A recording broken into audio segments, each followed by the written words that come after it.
Good morning. Hope you guys are doing fantastic. I am as well, and as John Fulford would say, I'm doing great. Thank you for asking. I try not to say that. It seems kind of, I don't know. It's his thing, it's not mine. But I am doing well. Thank you.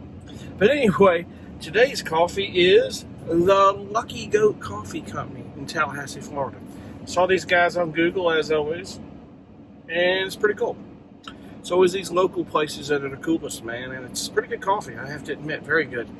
As you know, I stayed in Tallahassee at the Cracker Barrel last night, and it was the spot was weird. There wasn't much room back there where the RVs are. It's there's additional parking in a lot between the Days Inn over there, like a hotel, and then there was a red roof behind me. It seemed like a little weird corner. I mean, this is the reason why I say you need to get a lay of the land and really, know where you're at before you get there. In other words, it's always best to show up at daylight before you stop at night and really just drive around and get a feel for all this, because it's a safe thing to do. You can't always tell at night what's going on with the neighborhood. I mean, sometimes, you get people that just, oh, there's a Cracker Barrel, there's a Walmart, we'll stop there. But they don't think about that.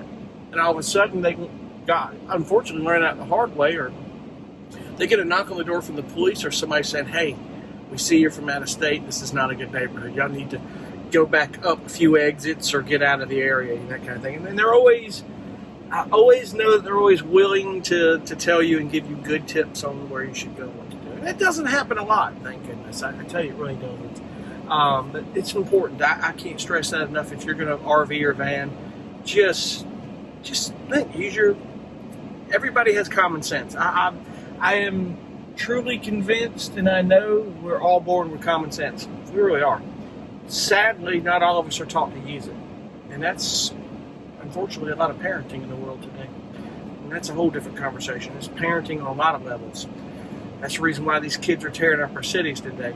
There's no parenting, no education there. But that's something we'll talk about on a different forum later. That's a whole other subject. But anyway, I can't tell a whole lot. When you stop off the interstate or a lot of these places, you can't tell a whole lot about these cities. I don't know a whole lot about Tallahassee. This actually might not be a bad city. I don't know. You guys from Florida or Tallahassee, anybody watches this, hey, chime in, let me know.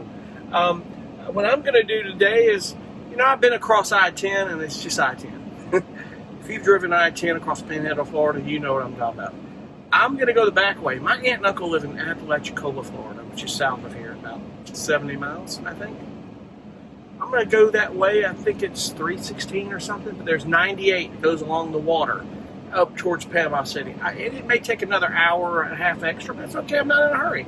My brother and his family are not going to be there in Panama City till about 3 o'clock Central Standard Time. The time changes right there, so I forgot about that. So I'm not in a hurry here, folks. So a little bit of stevia in this. It tastes great, man. On a side note, if you guys can't have a lot of sugar, I'll give you the best thing to put in your coffee to sweeten it. It's the closest thing to sugar. It takes a moment to get used to, but it's not like Sweet and Low. It's so bad. Sweet and Low and Splenda and what's the blue packet? I can't remember. My mind just went blank, but those are bad for you, man. Those chemicals, they'll mess you up. They'll mess your digestive system up and a lot of other things. They're bad. Splenda was the best out of the three, and when I'm in a pinch somewhere, I'll get a couple of Splenda, But when you're cranking it all day in your tea, thinking it's good, oh, man. You'll find out real quick it really starts messing with you. It's not good at a lot of levels. But anyway, it's dangerous. Stevia, or some people like to pronounce it stevia, S-T-E-V-I-A. It is the best. It comes from a natural plant. It is so good. And in fact, I've had a former employee who her and her husband bought my business 3 years ago. She grew stevia plants. And I would love to get with her and learn how to do that. And she said, chew on the leaf. I'll crumble them up and put them on my salad. It's really good. And I'm like, you sure this isn't poison ivy? These leaves look majorly suspect, man. Come on, man. This kid, I don't want this to be a poison ivy. I'm so allergic to that. And I haven't had that since I was probably 18 years old. Thank God. It's the worst. But anyway, it's very good. It's so good. And I get mine, most of mine, it's called Better Stevia on Amazon. It's a 6-ounce bottle. It lasts me about 3 or 4 months. And I got 2 bottles at a time. But when I'm in a pinch, Splenda, go figure, I just talked against them, makes something called Stevia liquid. Now, it's safe. It's not Splenda. It's just Stevia. And they make one that I couldn't find that is just pure Stevia, and I can't remember who does that, but Walmart has a brand, the off-brand, that's really good, and it's just Stevia, and it's really good to keep this in your pocket with these little, it almost looks like a water enhancer, a flavor enhancer. And that's another thing, man. Those flavor water enhancers that you get, they've got Splenda in them, and man, they'll mess with you too. Be very careful on those water enhancers.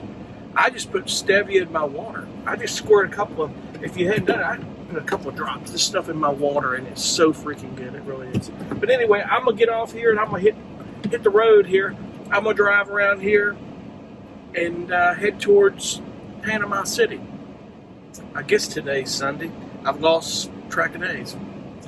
We'll get on it. That we will. So, be it that it may, something cool happens, as I always say, I'm going to cut you in on it. See you in a few.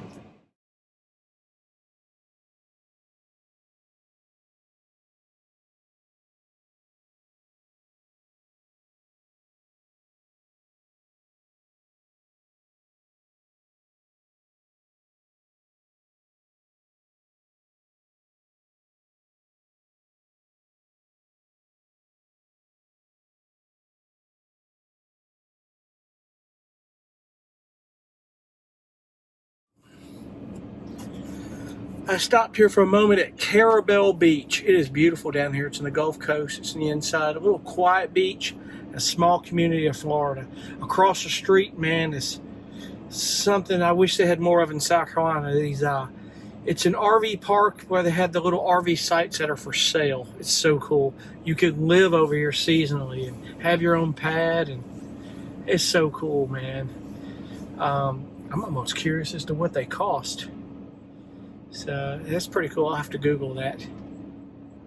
It's so cool. But anyway, this is a nice little spot. I took a shot of it, but this is a historical site. This was a World War II D-Day training site. Who knew back in the day when they had to go through that stuff? I mean, it's part of history that sadly kids are not learning today. If they understood history and how much tyranny we fought over the years, we've fought against and won, they wouldn't be behaving like that. But that's a whole nother conversation for later. But anyway, it's beautiful. I'm going to move towards Apalachicola. I said earlier, my aunt and uncle live in Apalachicola, Florida.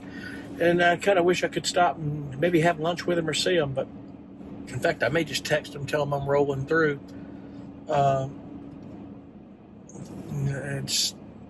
It's not like we got to get up in each other's grill and all. So that's just the way that is. But anyway, anything else cool comes about, I'll keep you posted. As I always like to say, I will cut you in on it. So the one thing I didn't say earlier is this drive on 98 is beautiful. I mean, I would really recommend taking it. You got little small towns that are, real quiet. And the cool thing about it is you've got, like back there in Carabel Beach and stuff like this, you've got little communities, and they're on the water here, and a lot of RV parks and places to stop. It really is. It's not overrun with tourism. It's actually some really hidden gems.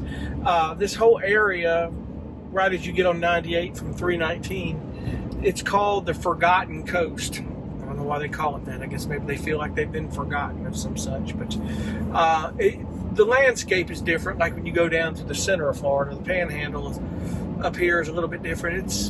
It is a little bit on more higher ground per se. The landscape is different when it comes to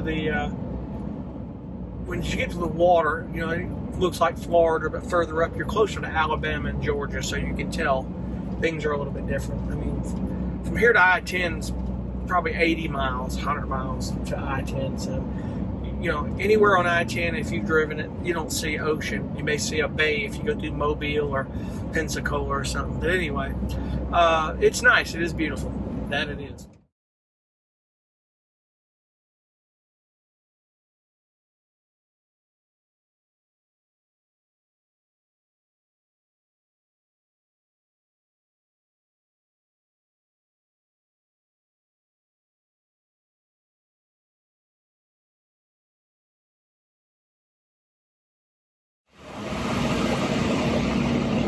What's going on? I am in Panama City Beach. I tell you, man, this area took a lot of damage from that hurricane back almost 2 years ago. Oh, it was bad. It was bad. It really was. It was not good. With COVID and that, it's just real weird here. It's without the pandemic, at the highest of probably tourist season, this place would be just slammed with people. Of course, it is Sunday and the start of the week. I don't think it makes much difference this time of the year. There are a few people. Let's turn this thing down. I'm sorry, the noise with the AC is crazy. But it's, I was amazed because I was like, well, things are just weird here, and staying at Cracker Barrels and Walmart, I kind of got a lay of the land. There's weird ordinances over here at the beach and things in the state of Florida. Other places, the Cracker Barrel's the bomb. Places to stay like that, it's nothing. I'm here till Thursday night, as far as I know. And I was in awe that I got a spot at a campground, which is an RV park, right across the street from the beach. Go figure. Campers in, RV park, and campground. I'm right there at the front, right there, and I'm by everything I need. I'm going to stay here for 4 or 5 days. I'm going to plug my 20 amp in, and I'm going to test all that out, and I think we'll be good, folks. I really do. I think it'd be cool. It cost me a couple $100. Hey, why not? It's just, I didn't want to take a chance of getting a knock on the door in the middle of the night, and this ordinances don't allow this, and 3 o'clock in the morning I got to go figure out where I'm going to go, what I'm going to do. So we don't want to do that. This is a part of reading the All Stays app and all these apps. Let these people tell you. They'll tell you everything you need to know. If you were just coming through town, this is not a pass-through area. That's up the interstate and the highways. Up off I-10, it'd be a lot different. Much different. This is why you got to come around during the day, get a lay of the land. Panama City is just a little weird. I just was like, okay, it's a great deal of distance that I thought from Panama City to the beach here. So every day, twice, back and forth, I'd have to drive 15 miles. It'd take me 25, 30 minutes, an hour a day driving back and forth. And I didn't want to do all that. I just didn't. Turn right after Dollar General. I'm just amazed that I got a spot here the day I got here. It was unbelievable. So it was pretty cool. So be it that it may, I'm here, and something cool happens, I'll let you in, and damn sure cut you in on it. What's going on?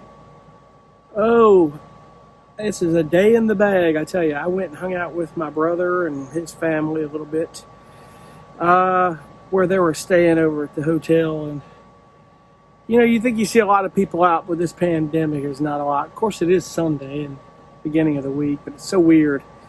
Like I said, Panama City took a lot of damage on this hurricane, and it's just weird here. It's not like some of the other beaches I've been to.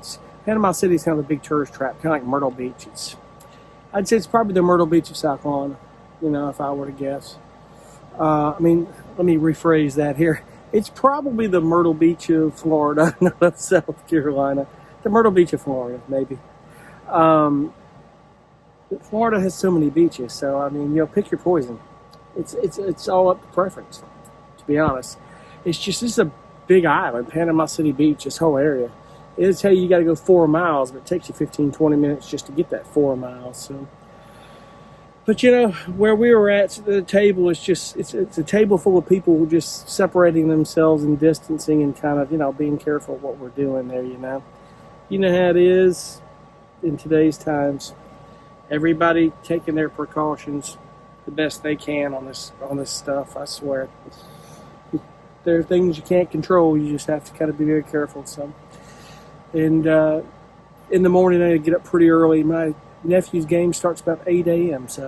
And I should sleep pretty good tonight. Somehow last night I slept a little weird too. I guess it was either where I was at or